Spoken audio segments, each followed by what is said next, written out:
Василисаға 2 яш, бүгін ул бірінші тапқыр балалар бақшасына келген. Опасы Миланы исә тизден 7 яшын тутыра. Оның да бақшаға бірінші генә аяк басуы.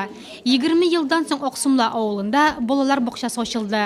Сегодня праздник у ребят, собрались как на парад. Открывается сегодня светлый новый детский сад. Будем мы играть, считать, песни петь, стихи читать.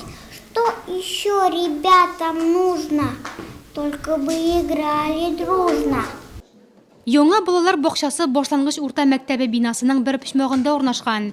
Әлегә бирегә 13 сабый йөри. Балаларга тиешле белем һәм тәрбия бирү өчен бар уңайлыклар да тудырылган. Ачык төсләр, якты бүлмәләр матур, заманча җиһазландырылган. Балалар түземсезләнеп яңа уенчыкларны борлаган арада, әти-әниләр ниһаять тиздән эшкә урнашуларына сөенә. Мәсәлән, Валентина Прокова декрет ялында 6 ел утырырга мәҗбүр. Без садика очень было тяжело. Балалар бакчасы булмагач бик кыен иде. Аларны калдырырга кеше юк, шуңа да өйдә утырырга туры килде. Хәзер тыныч күңел белән кызларымны озатып эшкә чыга алам. Балаларга биредә рәхәт, алар бер-берсе белән аралаша, рәхәтләнеп уйныйлар. Аксумла халкы нәниләрнең шатлыгын район һәм шәһәр башлыгы Рауль Кузюров та уртаклашты. Балалар исә үз рәхмәтен җыр һәм бию аша җиткерде.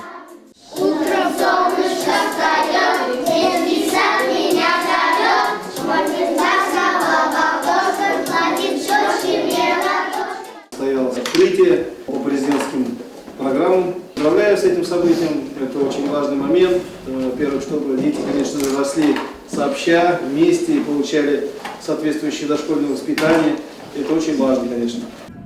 Илүткене авылы балаларына да хәзер өйдә утырырга туры килмәячәк. Шул ук көне биредә дә яңа балалар бакчасы ачылды.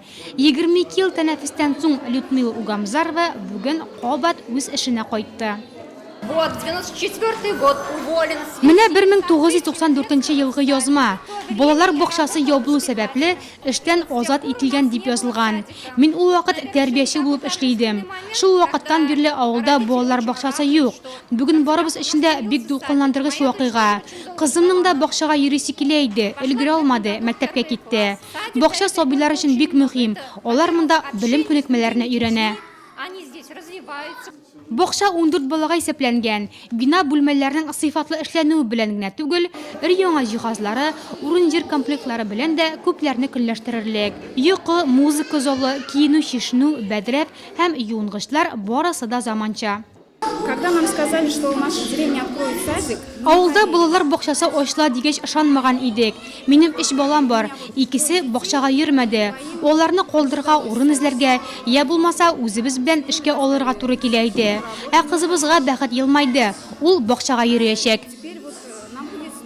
Балалар бакчаларында ремонт эшләрен Престиж строй һәм Новый дом подрядчы оешмалары башкарган. Аксумлада да, Илүткене авылларында да яшьләр күп яши. Шуңа да халык бакчалар буш тормас дигән өметтә.